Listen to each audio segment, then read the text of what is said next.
Hi everybody, today what I'm going to make for you is a triangular biscuit cake. So what I've got here is 360 grams of biscuits, roughly broken up with my hands in a bowl, as you can see. You can use any coffee biscuits, nice biscuits, whatever you've got, just use it up. And in this saucepan here, what I do have is water, butter, sugar and cocoa powder. The other thing that I've done here is some hazelnuts, which I purchased. I've measured out 100 grams of hazelnuts. I toasted them in the oven until they were nice and toasty. And then just keep about, I don't know, 2, 4, 6, 8, 10, about 12, so we can decorate the triangle slice afterwards, because we're going to put a ganache over the top of this. So once you've removed the 12 whole ones, then what I want you to do is just break up the other ones and crush them up. So in here, what we're going to do is we're going to add these hazelnuts that I have to the bowl with the biscuits.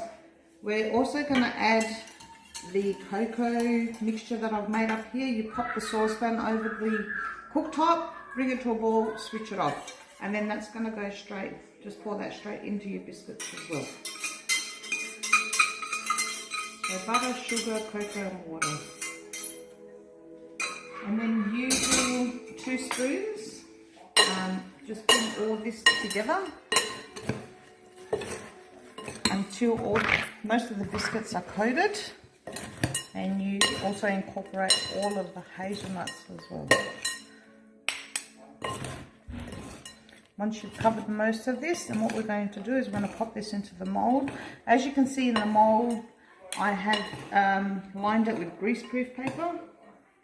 So what I've done here is I've used 2 paper clips to hold my greaseproof paper down, but we will remove these afterwards. So once this is thoroughly mixed in, then what we're going to do is pour that into the mould.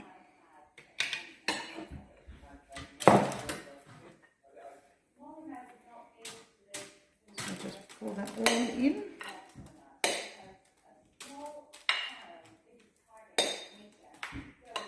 And then we're going to press it all down so that it's really well compacted.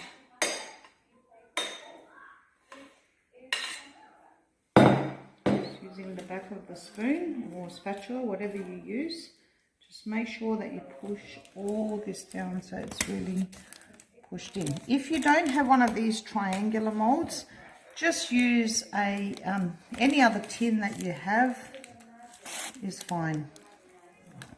It doesn't have to be a triangle tin, it can be a round tin, it can be a loaf tin, it doesn't matter what it is. It's just I had this in the cup and I thought, oh, it should look good. So I push this all down. Once you've done that, then place it in the fridge and allow this to cool. And then we'll come back and show you how to cover it with the ganache and how we do that.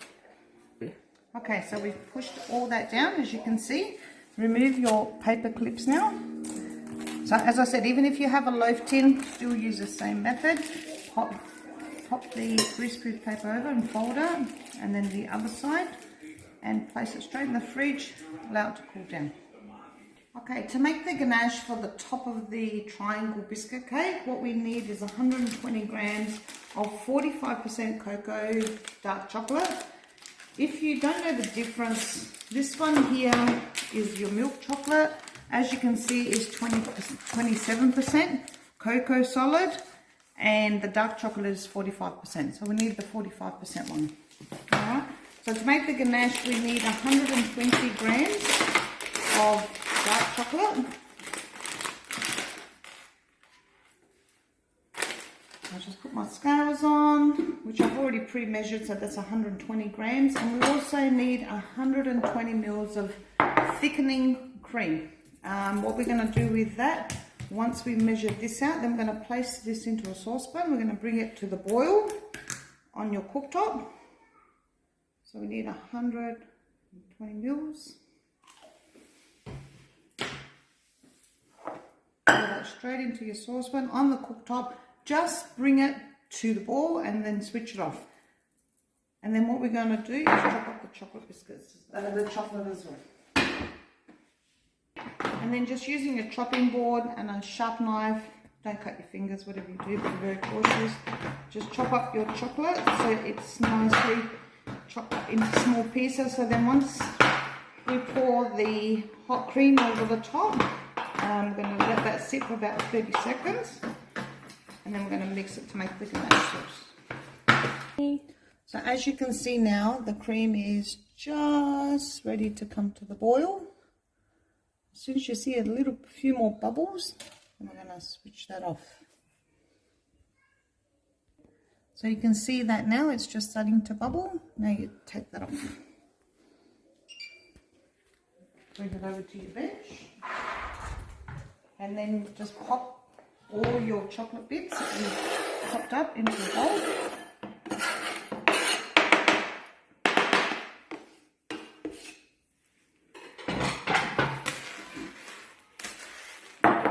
And then what we're going to do is just pour the hot cream over the chocolate. So if you have a disposable plastic piping bag, grab yourself one of these, because what we're going to do with the leftover hazelnuts that we toasted, I'm going to do little swirls on top of the, like little rosettes on top of the cake. And we need to reserve some of this ganache to do that. So that has sat for about 30 seconds now. Then grab a whisk and just slowly mix that in.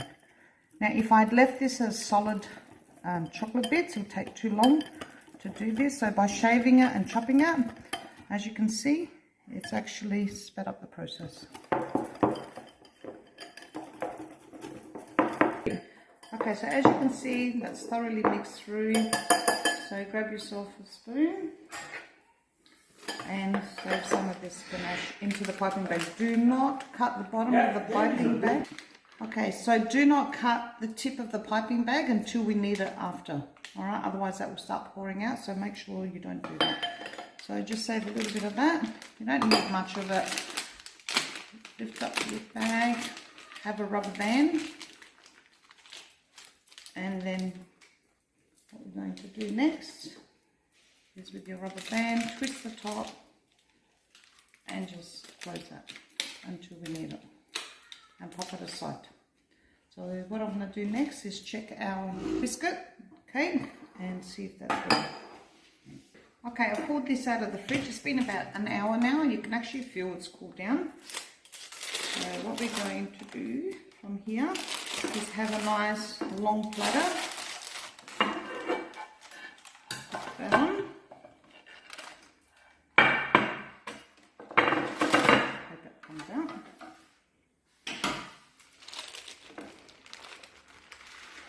And then just peel off your greaseproof paper.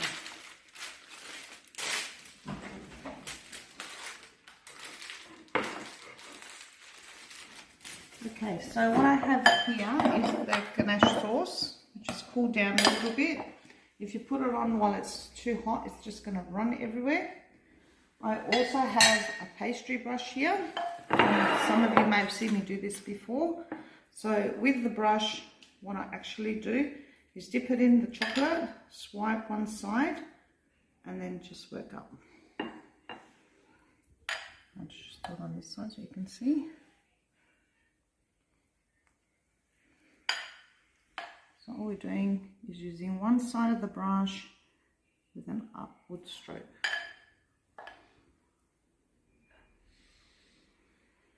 And just continue to do that until you cover all of the cake. Okay, so I've finished painting the ganache on.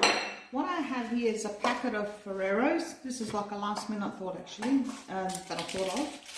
So what I'm going to do here is I'm just going to crush some of these with my knife. And what I want to do with these is just crumble them onto the outside of the slice. This has got a beautiful hazelnut flavour on it.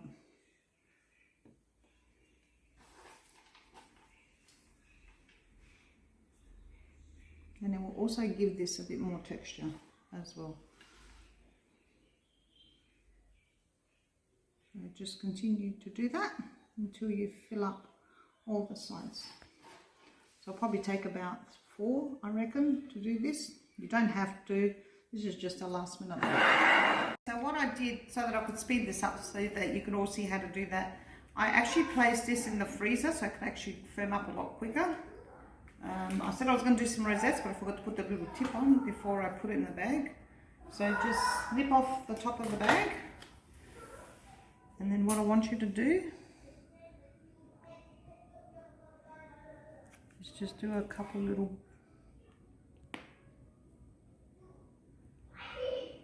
like that.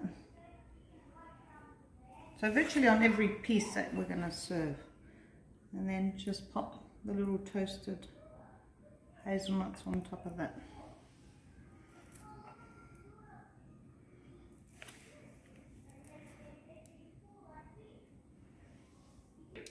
Okay, so let's cut a slice.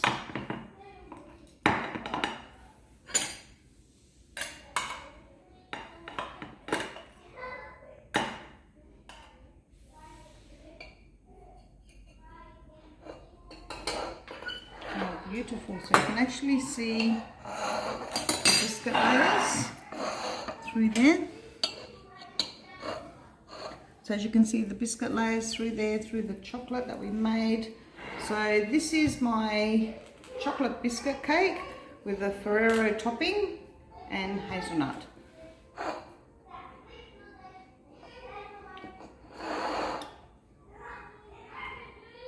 Oh my goodness.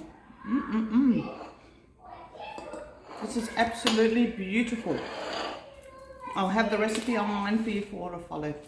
Thank you everybody. See you next time.